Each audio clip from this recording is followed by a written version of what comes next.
You're watching Booze Hackers. Awesome. Well, welcome back, everybody. It's been a little bit since we've recorded, so we're kind of getting back into the swing of things. No theme tonight for drinks, but we wanted to talk about some industry information and things that are going on in the world today.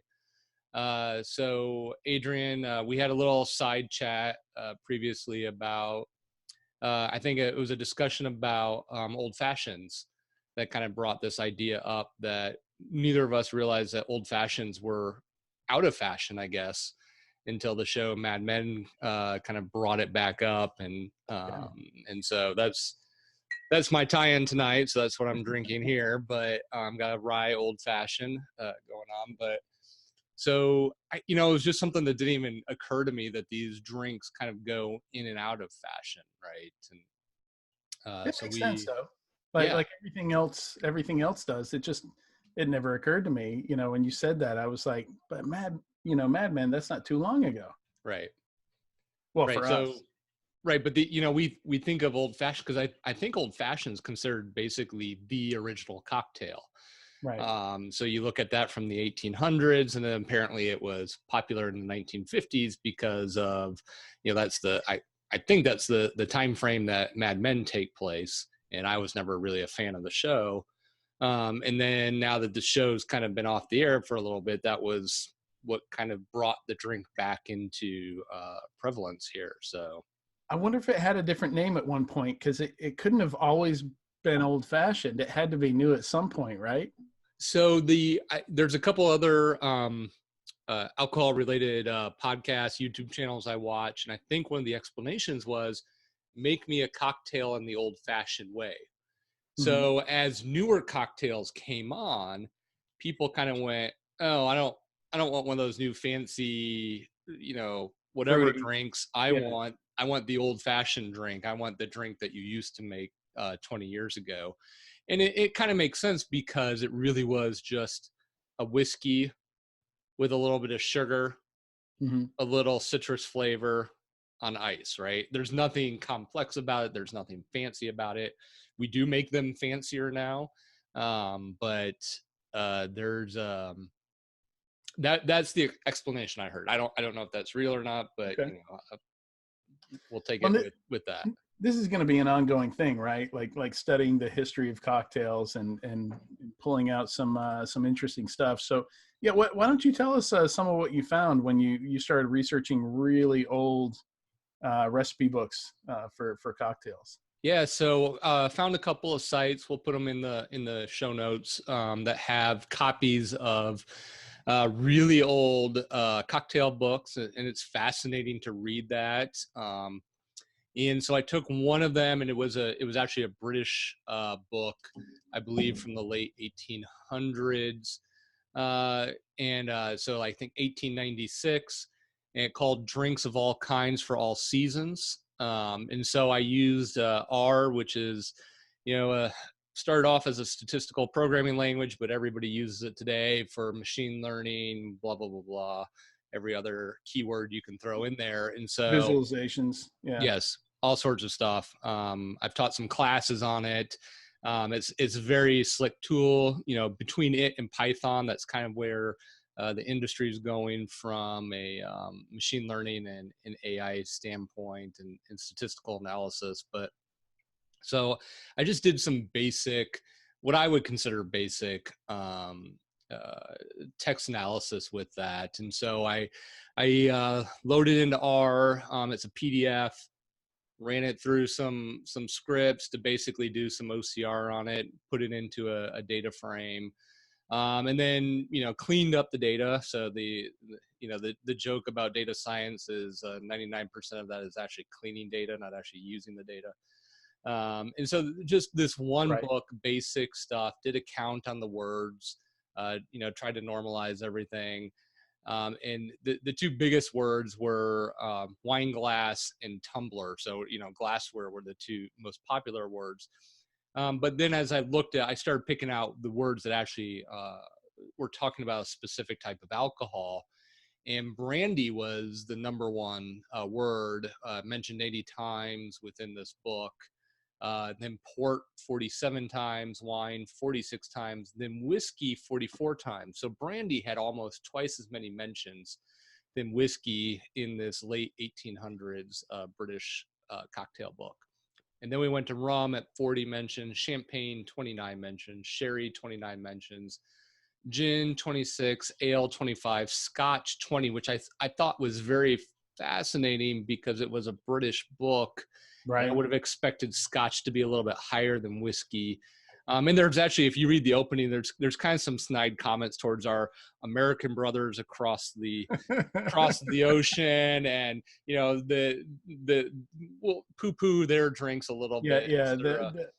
The uncultured cousins. Right. Claret was 16, which is a style of wine. Bourbon 12, liquor 5, and absinthe only 4.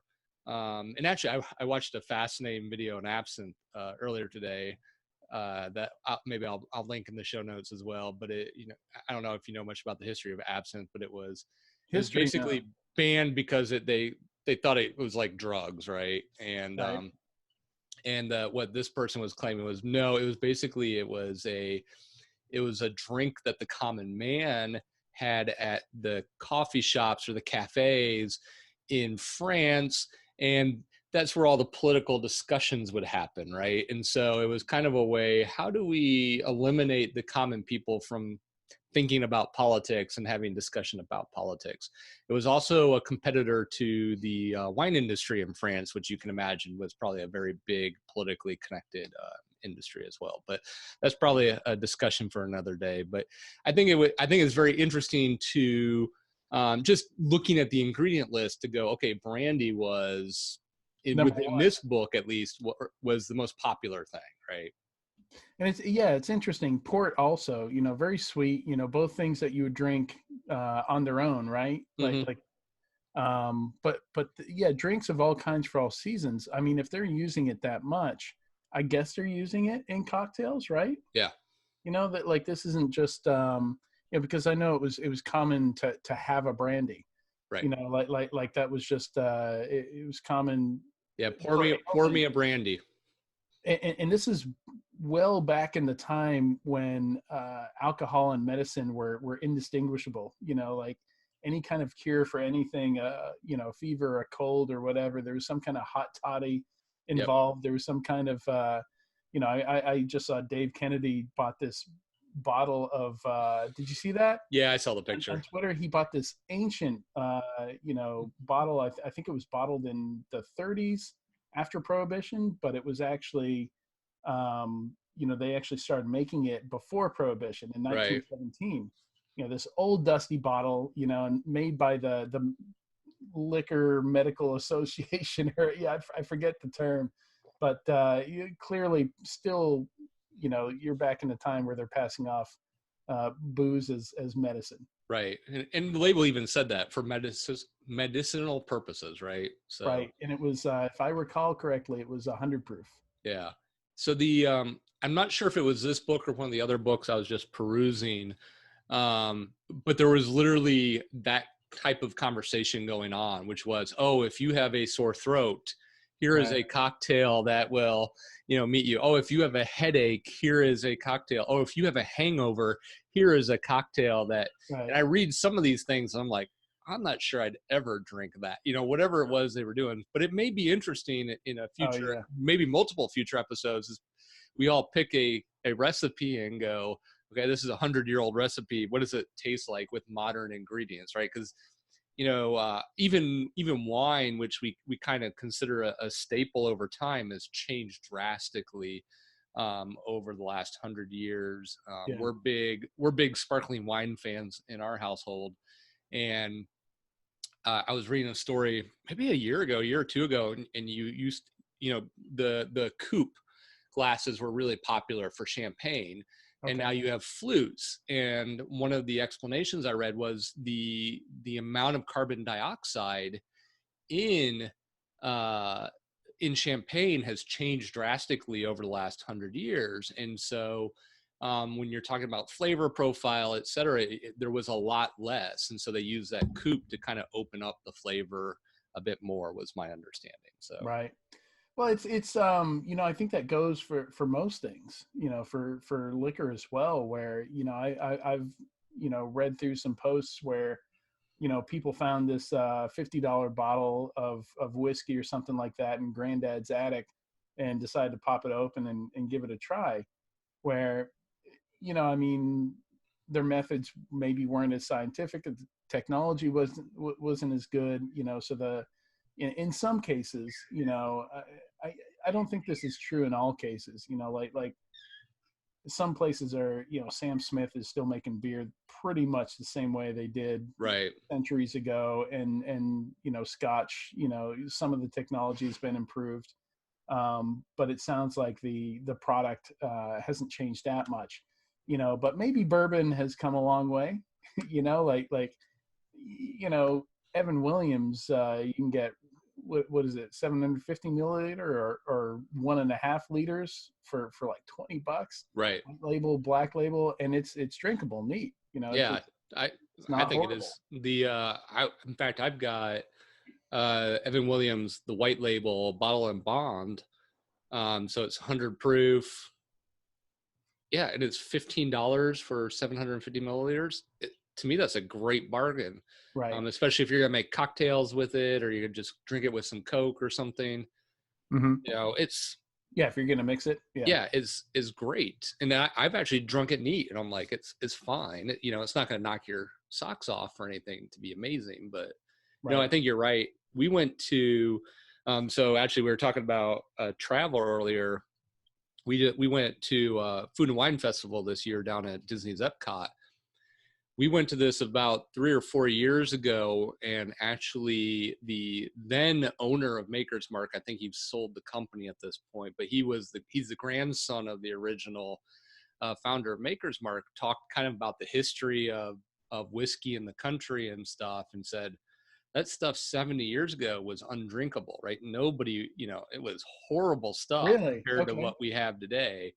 um, and uh, and kind of walk through the process of, you know, prohibition and how that affected everything, and Hmm. you know, just again quality and why some of the legal things are that we have today, because a lot of the crap that was being put out and then was being labeled as something when it really wasn't. And So uh, that's some interesting research to do. That did prohibition, and it should be fairly simple to answer. I would think this is very well documented. But did prohibition improve the quality of the product? yeah, You know, that's because throughout prohibition, you had people, you know, bathtub gin, that kind of stuff. You know, like making bootleg stuff. So when it became legal again, you know, maybe there are a bunch of people like, you know, okay, you know, we're going to do this right.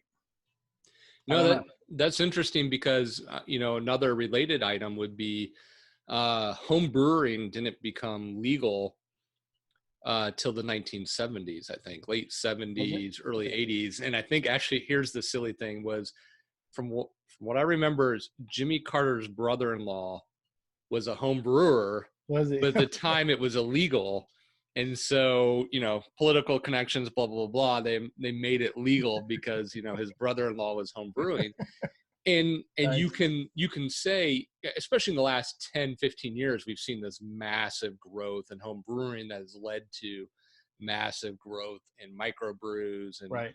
in the diversification of beer within this country, right? It used to just be Coors, Miller, Budweiser, right? These, Yeah. you know, it was like 10 big And things that were it pretty much hasn't making all the stopped. same product. It Yeah. hasn't stopped. I mean, the microbrewery, you know, like each city, you know, that, I mean, for a city to really be a city these days, they've got to have a bunch of microbreweries. Yep.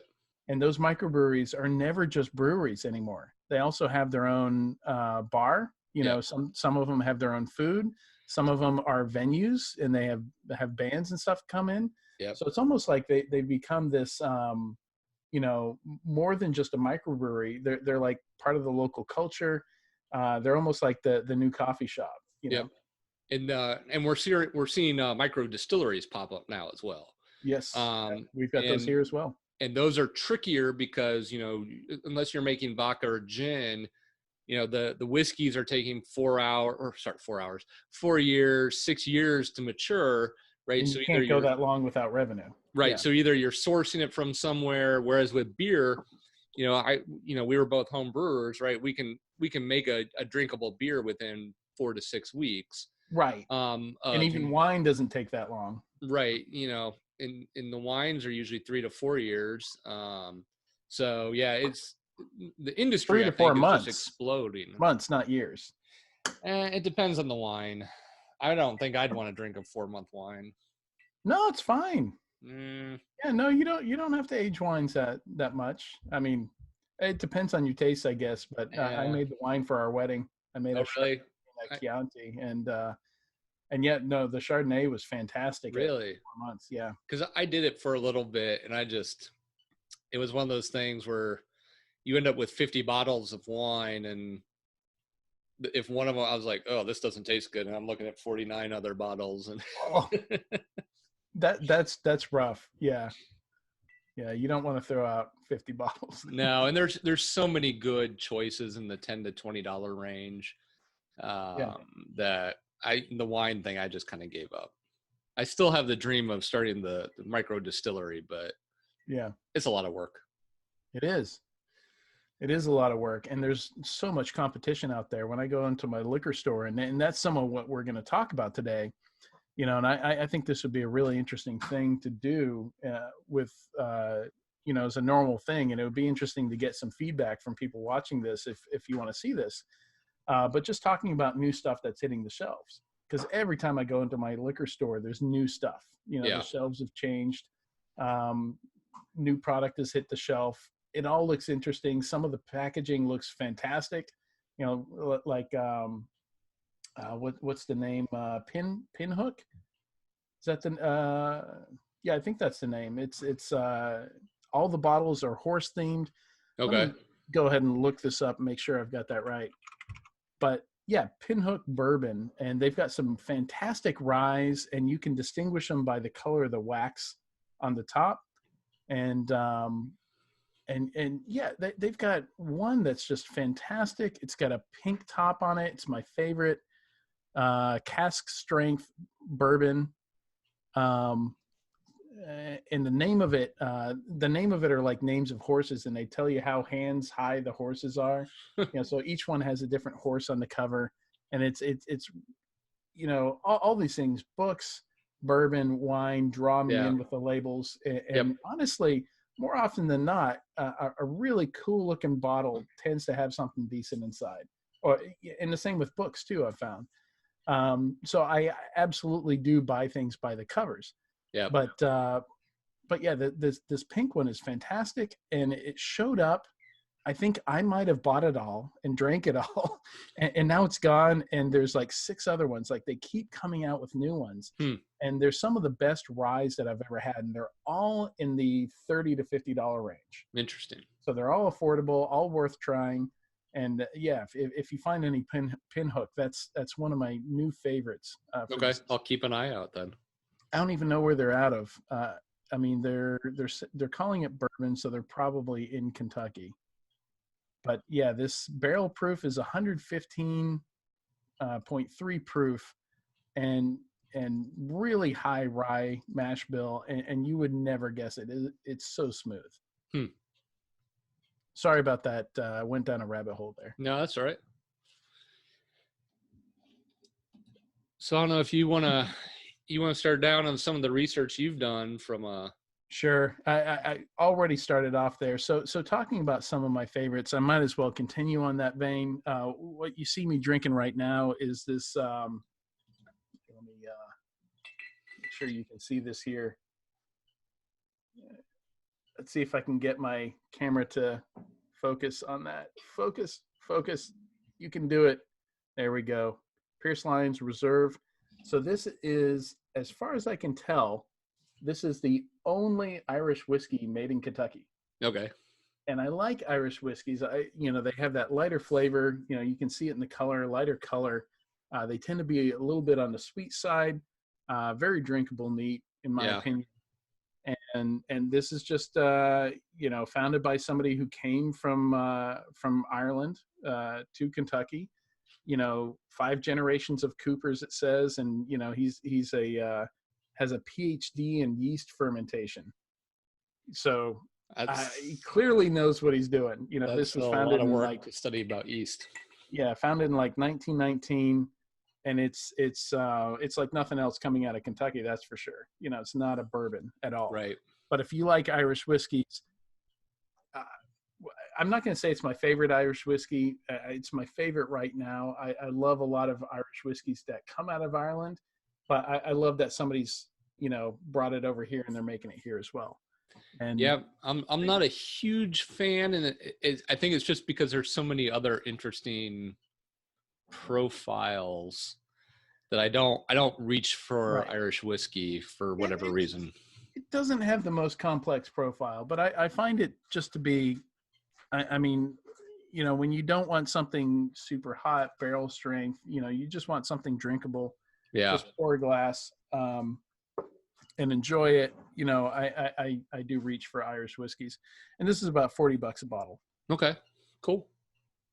So other stuff we've got here, I've been looking for it. I haven't found it. I wish I had it for this recording, but the Nick Offerman Lagavulin is supposedly available now in limited quantities. It's an 11-year-old Lagavulin. There's some videos you can go watch, where somewhere he's getting interviewed about how this all happened. A lot of it had to do with his character on Parks and Rec. Right. But in real life, Lagavulin is his favorite Scotch, and it turns out like the director or the producer, it's also their favorite Scotch. So, it made its way into the show.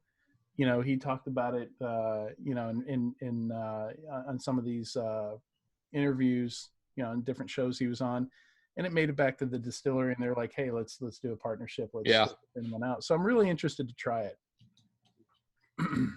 Yeah, I saw. I was actually watching Hot Ones. If you've ever seen that show. Oh, and yeah, he was absolutely. being interviewed on there. Like Hot Ones in this household. Yeah, and that's where I saw it kind of being announced. So yeah, I need to stop by the store and see if I can find a bottle. Yeah. So yeah, I don't know. I mean, when it says limited, I have no idea what that means. How many bottles are coming this way? Well, Lagavulin is a pretty major brand, right? So in their world, limited may just be who knows, right? Maybe much bigger than anything else out there. Right. But. Right. I mean, this isn't the 37-year, $6,000 a bottle thing. Right. It's selling for $75 a bottle. Right. So it's we're not talking about anything crazy here. Do you know? I haven't researched this at all. Is there like a charity tied to this at all? For him to put his name on it, or is it just hey, this is like. In the stuff I saw, no, I didn't see anything about a charity, but it could have been something that I missed. Yeah, because now I'm forgetting who the actor was, but he essentially rescued I think a vodka company out in the Bay Area somewhere, and so now it's got his name. I think it was Ryan Reynolds actually. Okay. Has like a vodka, like airplane vodka, or flight hanger flight. Yeah, it has some kind of airplane theme to it because the brewer or the distillery is at an old airport or airport factory or something. Right. Aviation gin. There we go. So I was off on both of them. It's a gin, not a vodka, and it's that's all right. We have the Google. Yeah. Interesting. Yeah. Yeah, and there's a ton of those. Like I forget the name of the actor. Ghostbusters.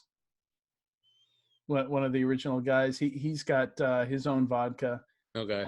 I forget which one it is, but it's a popular thing for celebrities, for actors to have their own. Yeah, I mean, Sammy Hagar has had Cabo Wabo tequila for years, right? I mean, that's and again, so he actually owns that. So that's the thing with the Nick Offerman one, though. Again, is he's basically just saying, "Here's my name," not owning the product itself. So. I don't know what kind of difference if he's getting a kickback. I'm sure he's making some kind of money off of it, but okay. So next up.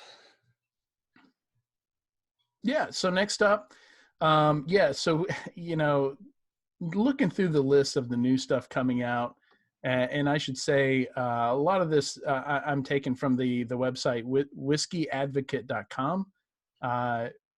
They've got great coverage of new products hitting the market. That's the main source that I'm pulling a lot of this stuff from. Right. Um, so there's this. There's always gimmicks in the industry. A lot of times, typically, you see it with vodkas. I've seen. I think the one I was talking about before, the still blanking on the name of the Ghostbusters actor, but I think his might be the Crystal Skull vodka. Okay. So if you've ever been in a liquor store, Yep. there's vodkas that catch your eye.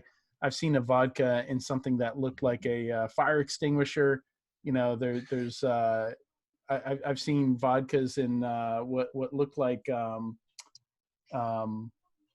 needles and things like that. Just hey, kitty. Yeah. But in this case, it's a rye, not really a bourbon because it's blended. Okay. With maple syrup, but Yeah, it's called the Grave Robber Unholy Rye. And boy, was this was just a descent into marketing madness here, going through the website and reading the details about this. So I'm reading about this, and they openly tell you it's 3 years old. We've got a 3-year-old rye here from New Hampshire. Okay, not really selling it too much. Right. $69 a bottle. I was like, okay, that's kind of high. 200 milliliter bottles. Right. So not even 750, like right. tiny bottles, $70 a pop. So basically a third of, even less than a third of a normal size bottle. Right. So what's the deal here? 3 years old, $70 for a tiny bottle, which is what's that equivalent to 4 airplane bottles, something like that. So yeah, it turns out it's about the maple syrup. So it's not just maple syrup, it's haunted maple syrup. Oh, haunted. It's maple syrup from this really super old graveyard in Massachusetts, from this one maple tree that they're blending with this rye and deciding to charge $70 a pop. What? In fact, you go to the website, I shit you not, the name of the domain is blairwhiskeyproject.com instead of Blair. I mean, it's Blair Witch Project was a long time ago. Yeah. Like that's late. Isn't it like really, really late? 20 years ago at this point? Like how many people are even getting that? And you go to the website, it says, I drink dead people. There's a whole stupid video and everything. Go watch it. It's I mean, I hate to send a bunch of people their way. Yeah. I'm kind of confused about the whole maple syrup thing, because you're not putting that much maple syrup into it, right? I mean, so my curiosity is, what does a little, honey bear of honey type maple syrup bottle cost from this haunted tree, right? Is it, like buying toner? Look, Jeremy, every time they collect this maple syrup, there's a ritual sacrifice. Someone has to die. It makes the product expensive. Gotcha. Okay? Yeah. Yeah, I think I'll pass on that one. I'm going to pass too, and we're going to talk about the next one. Okay. So Baker's bourbon, not to be confused with Booker's. Baker's is one of my favorite bourbons. You only find one bottle with that label on it typically, but they're rebranding it, repackaging it. There's now going to be the original 7-year-old isn't going to change. It's 107 proof, a little bit on the hot side, but one of my favorite bourbons. Same thing. That's from the Jim Beam family, right? Yeah. Mm-hmm. Okay. I think so. And it's, so the product isn't really changing, but they're rebranding it. The bottles are going to look different now. It's just a typical wine style bottle, nothing fancy. Okay. Now changing it and adding a 13-year-old single barrel to the lineup. and they say they're going to start expanding that brand Baker's a bit more. So they're going to have special editions and stuff like that. Okay. Probably see some barrel proof from that. Probably see some stuff that's finished in different types of casks. Like that's the big thing now, right? Like you can turn one product into 13 products by taking some sherry casks, some rum casks, like just finishing in port casks, different types of things to kind of change that flavor profile in the last 3 months. Yeah, my wife and I were just talking about this because I'd purchased some Glenfiddich from Costco the other day, and Costco generally will get a lot of special stuff, right? Because they just buy stuff and it's things that people have, and it's like, oh, bourbon barreled finished. And I'm like, I don't know Glenfiddich well enough to go, is that the normal or if this is a special edition or anything? I think that is normal for Scotch. All Scotch is bourbon barrel finished, I think. No, so a lot of it's sherry finished. I thought that was the norm for Scotch was bourbon barrels. Well, so a lot of them are using bourbon barrels for the bulk of their aging, but they'll go and finish it in a sherry cask of some sort. But I kind of made the remark, and this may be, I may be making a generalization or something. I go, Scotch just seems to have a lot more of that experimental type of attitude towards things. Like when I look at the major whiskey things, right, there's a flavor profile that Jim Beam goes for. There's a flavor profile that Jack Daniels goes for, right? They all have this thing and they make it in gigantic bulk. And the Scotch producers seem to be a lot more open to experimentation. And I don't know if that's because the length of aging that's required for Scotch makes it that much more complex. A lot of Scotch is 10, 12, 15 years. Lots of whiskeys in America are 4, 6, 7, 8, right? Usually that's pushing it at that point because of more of the heat in this country. Plus they're using new charred oak versus, as you just pointed out, the kind of the reused oak. So a lot of that flavor has already been kind of seeped out of it at that point. So it's having to age a lot more. I don't know. I could just be talking out of my butt, but there just seems to be a lot more interest in seeing what can we get out of this versus here's the flavor we're going for every time. Right. Yeah. It's I mean, Glenfiddich especially, you see just tons and tons of different types of finishes on that. Yeah. I've got a fire and cane. I don't know that much about it. So yeah. So it's I mean, I think definitely in the liquor industry they have some of the more distinctive tastes in a wide variety. You've got the very peaty to the not peaty at all. And yeah, it's you can do a lot of interesting things with it. And the last 3 months isn't going to change it that much, but you can diversify your product there. So you can take a fairly cheap product and do some interesting things with the flavor, I guess. I don't know. I'm just guessing. Yeah. So the interesting thing here, it looks like you were saying the pricing is going to go up a good 30% from $50 to $70 on the 7-year Bakers. Yeah. So that's a big change. And honestly, if you look at the bourbons that are out there,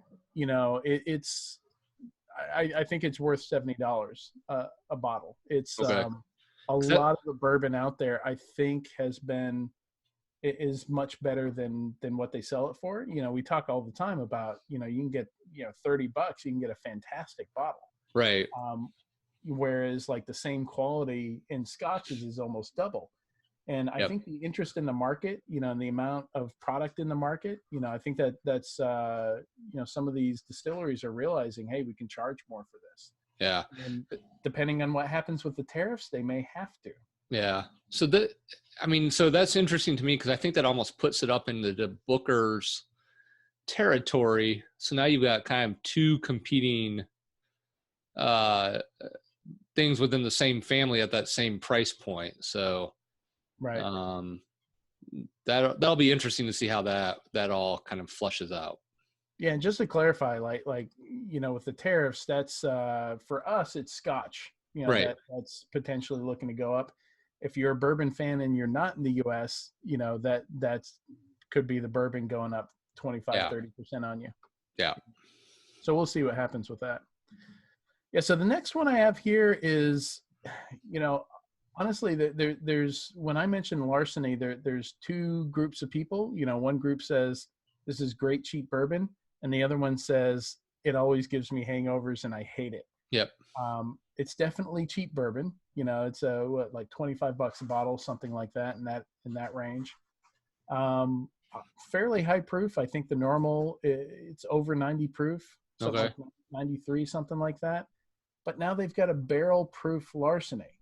And we were talking about this the other day, and we were thinking maybe it has to do with the fact that it's weeded bourbon. Yep.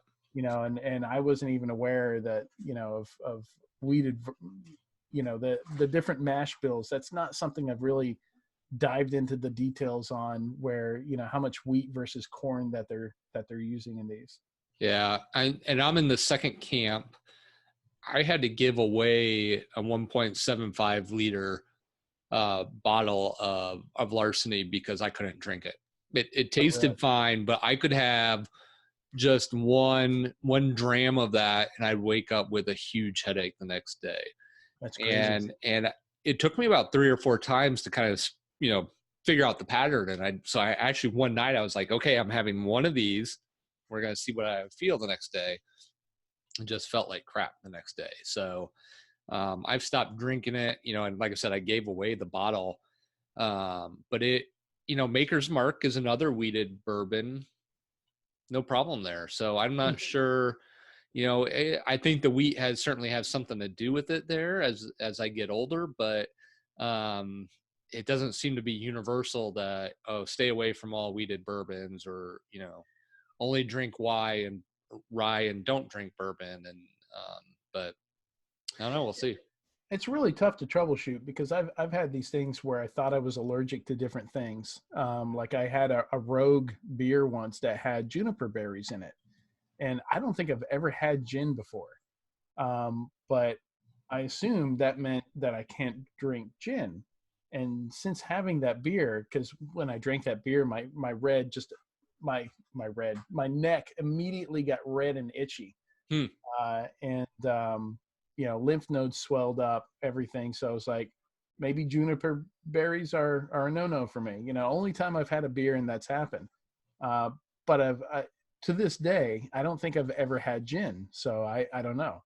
Maybe that disqualifies me from this podcast, never having had gin. I think Mark, if Mark was here, he'd have something to say about that. But yeah, we'll have to come up with some gin cocktails and see how they go. Yeah, I think trying a little bit, it didn't kill me when I had that beer, so I think it's safe to give it a try and see if I have another adverse reaction with just a tiny bit. Yeah, I had a similar experience. I was on a work trip and hanging out with some friends, and had a goza from a microbrew, and we walked back to the hotel with about a mile walk, and as we're talking, I can just feel my throat just start constricting and tightening and getting scratchy. And I'm like, the only thing I can think of is that beer. I was fine before I drank it. Right. Drank it, walked home, or walked back to the hotel, and I'm like, oh my God, I'm talking like I've got a cold or something. And right. So yeah, so who knows what's in some of this stuff that just right, and you have no idea, because maybe it's a bad batch. Right. Some of the local breweries, I'm not going to name names, but are very inconsistent when I get their beers. Yep. Sometimes I get an IPA or something like that. It's very skunky. The flavor's off, and sometimes I get it and it's crisp and it's great, and there's no problem. So it's tough to tell. Yeah. No, that's a great point. I was listening to a home brewing podcast years ago, and one of the guys goes, "Who do you think is the best, micro or best brewery out there?" One guy goes, "Budweiser," and they all kind of laugh at him. And he goes, "No, I mean, they can brew that same flavor profile worldwide in like 7 different breweries." Mhm. And, and it's hard. It's right. I mean, it's easy to brew beer. It's hard to brew the same beer over and over and over again consistently. Right. Right. And that's where the professionals kick in. That's what really differentiates the professional from the amateur is knowing what you're going for and being able to create that time and time again. Right. Yep. So the next one looks like we've got a Scotch here. Yeah. So the next one is a Balvenie, and actually these next few are things that I'll never try at these price points. They're just insane. But yeah, there's a master distiller blend coming out, and it's we're talking about scotches and these flavors that they put together. But a master distiller comes in, blends this from 21 different casks. 5 are sherry, sherry refills. 7 sherry refills previously used for the Balvenie Double Wood. 9 oak that's bourbon. A great Scotch too. It is a good Scotch. 9 American oak bourbon barrels. So the typical stuff. Out of the 21, about half of it is how they normally age it. And then, but they take all this and they toss it together for 3 months. So it's a blend of different scotches, and it's $400. Because somebody can come in, they can taste the scotch from all these different casks, and they can tell that we can make great flavor out of this. We can put it all together. Cool. And charge $400 for yeah it. Why not? Yeah. And then we've got a Michter's. Yeah. So the Michter's, this is a 20-year-old bourbon that's coming out, and it's $700. And if your name is Jim McMurray, you're probably going to end up with a bottle. But if you're not Jim McMurray, maybe not, because $700 that's a lot for a bourbon. Yeah, to me that's a high-end bourbon right there. Yeah, that's like, I mean, you're well into collector category there. People that have these vast collections of bourbons and whiskeys and stuff like that. No, and I like Michter's and Michter's Rye. I'm not sure I would ever.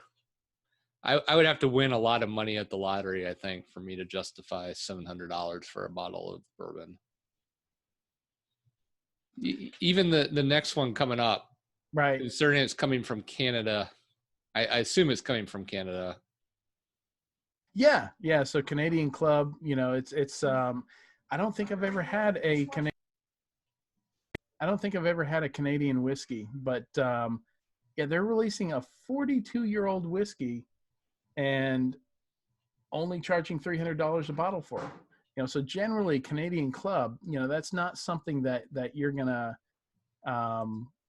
expect to see, like high-end older whiskey like that. I don't know what's going on here, because it's a lot of it has to do with the brand, I guess. Yeah. But I mean, there's got to be some quality going on with this also, because like a 37-year Lagavulin, you're talking $3,000. I've seen scotches and bourbons and whiskeys that aren't that old, that go for more than $3,000. You're talking $6,000. Well into the 5 digits for a single bottle of some of these things, but you've got a 42-year-old for $300 a bottle. Yeah. I don't know. So I'm on their Wikipedia page, and it sounds like they've all been bought out, blah, blah, blah, blah, blah. So it's part of the Jim Beam portfolio. And it's the number 4 selling alcoholic product behind Jim Beam bourbon whiskey, Salsa tequila, and the Cowper cordials. I don't know what those are. But the other interesting thing, since we've already kind of referenced this, is Canadian Club was a frequent product placement on the AMC show Mad Men, often being the drink of choice for the main character of Don Draper. So maybe there's another tie back there that, again, Mad Men has kind of pushed something forward, and that they see a market there for releasing an old version of Canadian whiskey. What strikes me though, again, is the respect of giving to a Canadian whiskey versus a Scotch, right? You would never see a 30-year-old Scotch for $300, right? That would be in the right. Yeah. That would be in the $20,000 range, or right. Something obscene at that point. So it just, yeah, it's just interesting. It is interesting. It's this particular whiskey is called the Dockman, and it's part of a series of special editions called the Chronicles series. Okay. So it's I've never tried any of these, but still at $300 a bottle, I don't know. People have told me, once you go to some of these really, really old whiskeys, they're just very oaky. They've been in the barrels too long at this point, Yeah. and they're not sure that the flavors are really improved at this point. Yeah, I think that's pretty common for a lot of things, right? At some point, it becomes almost stale because it's been around for so long. Yeah, but And they keep charging more for it. yep, I don't yeah, know. I ain't paying it, but Yeah, we can't comment on the quality. We haven't tried any of this stuff, so it's I have no idea. I'm just reporting the stuff is hitting shelves. yep, It's not going to be bought by me, but nope, we'd love to hear your input if you're spending $700 on a bourbon, or $300 or $500 on a Canadian whiskey, because the next one is also a Canadian whiskey. It's Heaven's Door is coming out with a 26-year-old whiskey.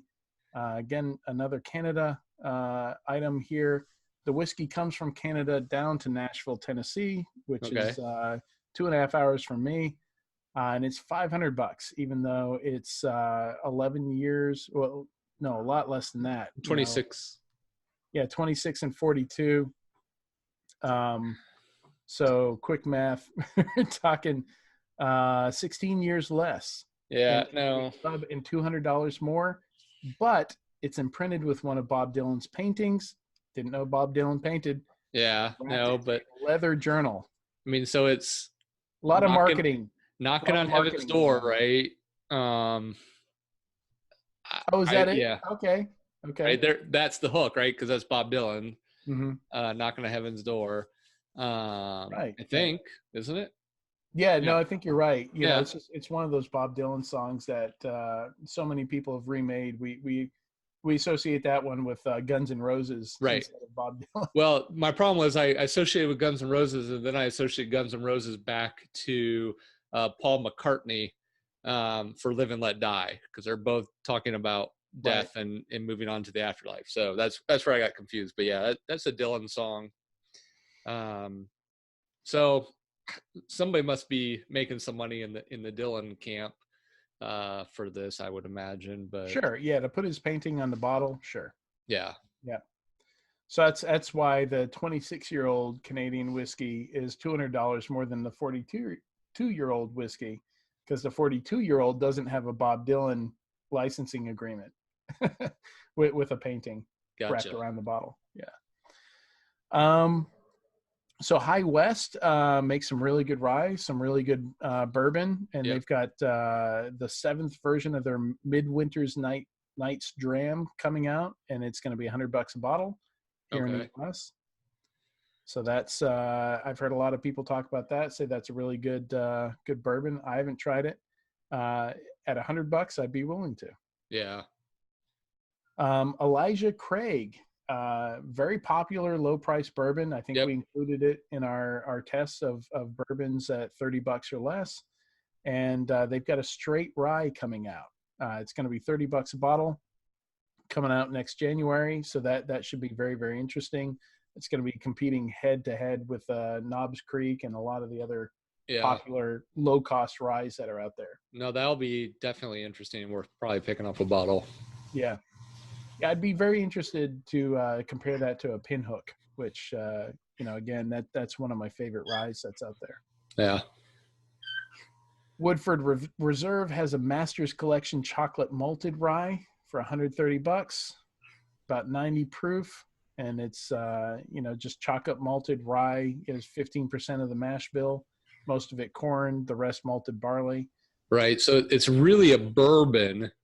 Yeah. But they're calling it a chocolate malted rye because they've done something to the rye to make it excuse me. They've done something to the rye to make it chocolatey. I don't know what chocolate malted rye is. Yeah. Yeah, I don't know if Hershey's syrup is involved. I'm just not that. I'm ignorant of that process. We're just at this point, reading off what they're telling us about the mash bill here. Could just be a different variety of rye. Where Yeah. they've got different types of rye that they're pulling into stuff. Just like you have different yeasts, different. When you're making beer, all the different ingredients that you can throw in there to make it a light beer, a dark beer, whatever. Yeah. Is it chocolate notes or actual chocolate in there? In this case, it's just chocolate being a darker rye, I think. Right. Yeah. Hmm. Angel's Envy is coming out with a cask strength bourbon. I know there's a bunch of huge fans of Angel's Envy out there, so cask strength, I think it'll sell pretty well, even at $200 a bottle. Yeah, I would imagine it's already kind of got that cultish feel to it, where people talk about it in reverence, and it's good, but again, it's hard to find, and a lot of retailers, will try to mark it up because they know it's popular today. So yeah, honestly, I think it's a bit overpriced. Yep, I do too. I think I've had bourbon that's equivalent, that's half the price as Angel's Envy. A lot of people like it though. Yep. A lot of bars it comes in a cool bottle. Yeah, it does. A lot of bars will specifically make drinks, and advertise that, this is an Angel's Envy old fashioned or right. something like that. So it's they do a good job with the marketing. So I think it'll be a good seller. Yep. Cool. Yeah. Yeah, just a few other things I'm going to mention here. One is that there's a restaurant in DC at the Watergate Hotel, the Kingbird restaurant there, that has come up with a new way of cooking turkey, and they're putting a turkey roulade in an empty whiskey bottle and steaming it for a few hours. Okay. And when they come out and they present it, they're cutting across they're cutting these bottles apart so they can stuff the turkey in there. It's not a whole turkey, this is turkey that's already prepared. Turkey roulade is not, we're not talking about stuffing a whole turkey in a whiskey bottle. But yeah, cooking it in a bottle, apparently steaming it in the bottle, is a very unique way of cooking it. They're using Hibiki Japanese Harmony whiskey for this, and steam it in a bottle for about an hour, and then they're slicing it into slices and serving it that way. And it sounds interesting. Yeah. Interesting way to new way to have your Thanksgiving turkey. I'd be interesting to see if there's actual a significant flavor transfer, or if it's really just a gimmick. And I don't know. I mean, this is one of these things where it's hard for me to tell. Again, this is something I'm not going to get to DC. I'm not going to get to try it. Yeah. So it's really tough to talk smack about something that you haven't had. Like this $700 bottle of Michter's can't be that good, can it? Right. I don't know. Maybe Jim McMurray tries it and he tells us, yeah, it's really that good. It's like Dave Lewis just tried that Henry VIII. Yeah. Cognac. Cognac, yeah. And he said, "Okay, I get it. Yeah. I understand why this is $4,000 a bottle. I wouldn't pay for it, but yeah." Right. If somebody else is buying, I'll have a glass of it. Yeah.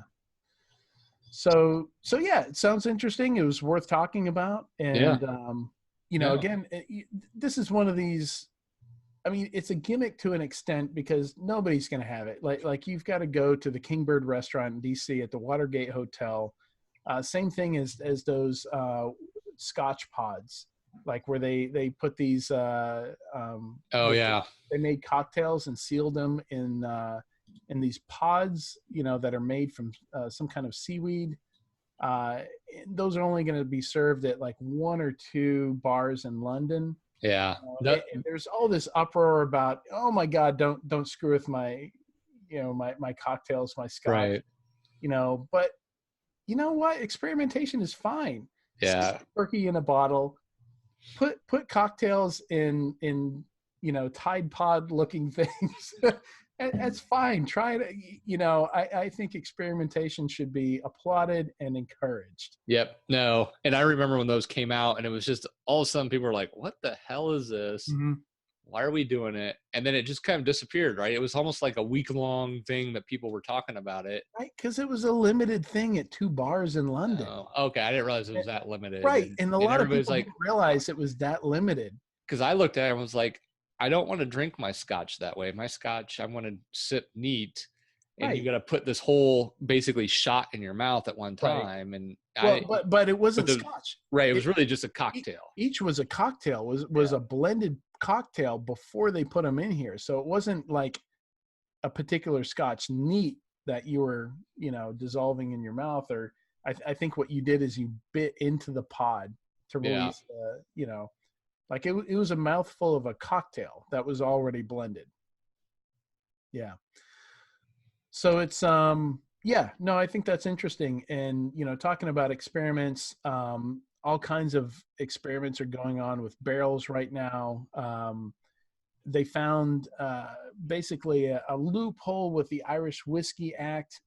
Most countries, even some states and counties here in the U.S., have rules about what you can call bourbon and what you can call whiskey and Right. how you have to make it.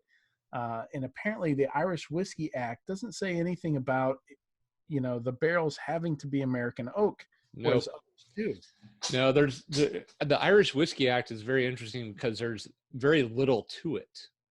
It's Right. basically, did you make it in Ireland?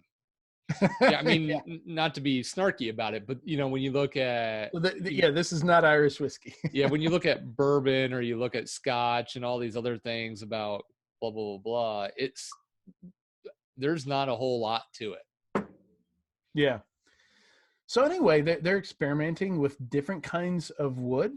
Awesome. Chestnut instead of oak. Chestnut is the main thing that they're experimenting with.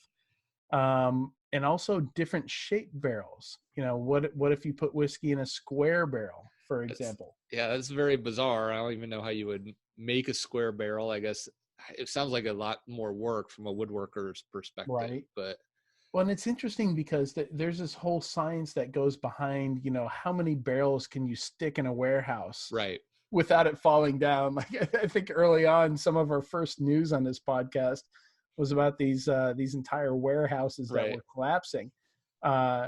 Would that have happened if those were square barrels instead of Right. round barrels? I don't know. Yeah, and the is also the science of how much liquid is actually touching the barrel at any one time. Right. And so that's why even with normal barrels, having different Surface area. barrel sizes can make a difference in the taste profile, because geometry, blah blah blah, blah, right, is that as you grow the barrel and shrink the barrel, different amounts of the alcohol touches the barrel.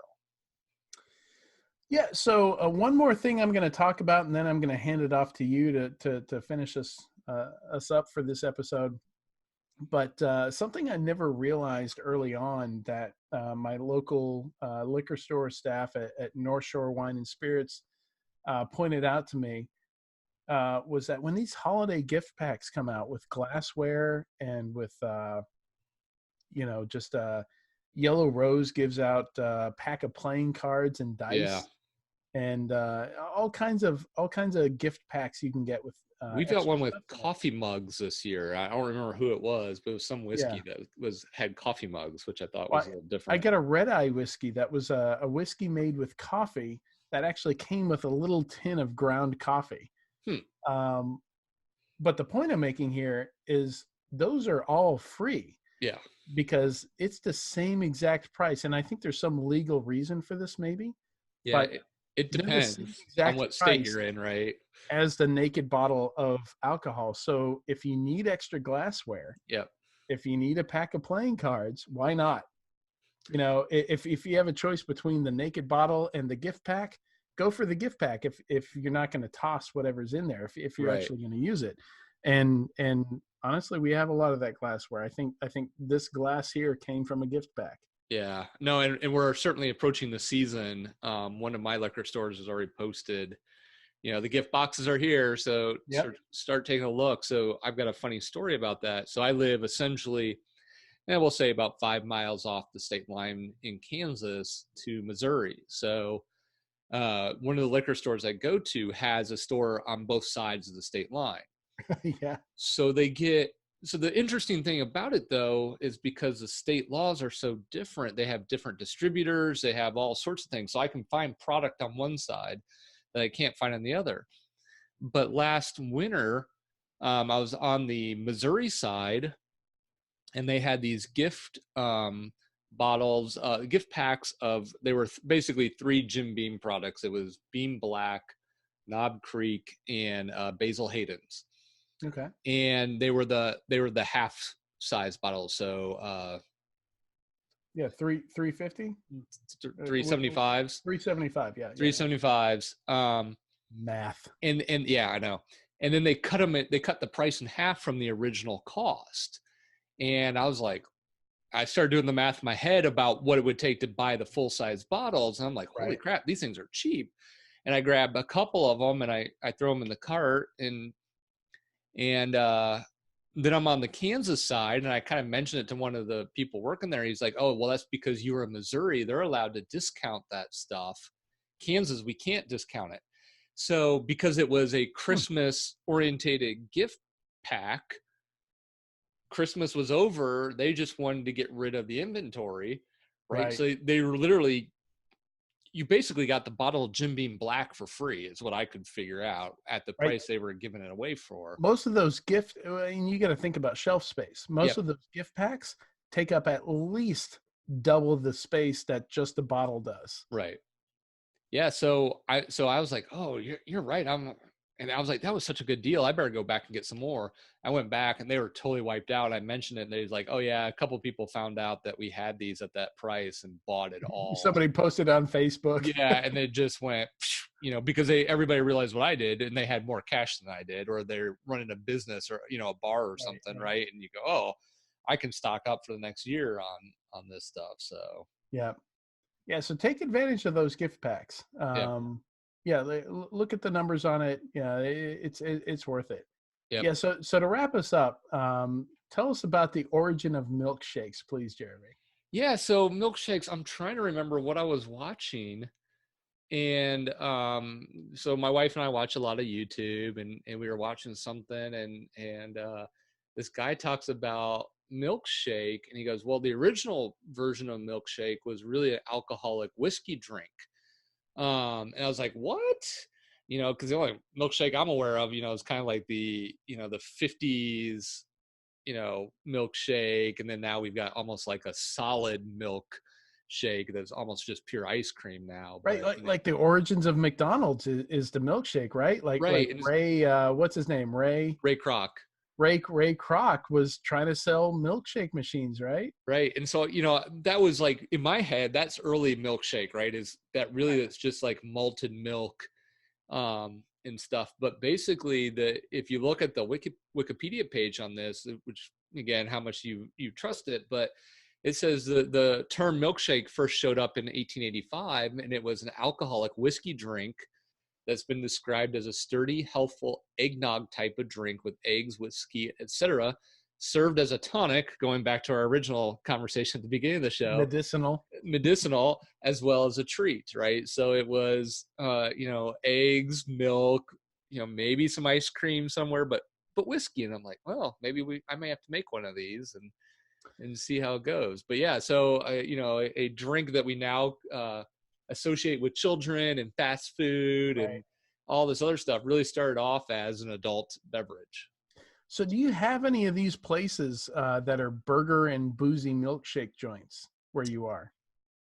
No, do such places exist? That's a thing now. That's a thing now. Interesting. It is, and so burger joints, and these Yeah, are like a step up from your Five Guys. These are, places where somebody's going to wait on your table, but a lot of them are chains right.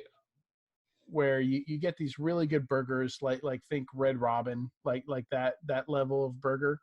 Um, and I think Red Robin does some of these, but they have boozy milkshakes where you can actually get it as a normal milkshake, or you can have Jameson's poured into it, along with the milkshake. And it works really well. Booze and milkshakes, I think works really, really well. And I've only had one of these once, but back when I was running my own consulting firm, me and my co-founder Kyle, on our way back from Nashville, spotted this place, and they were advertising boozy milkshakes, and we were like, let's check this out. Let's see what this is about. Yeah. And they were pretty good.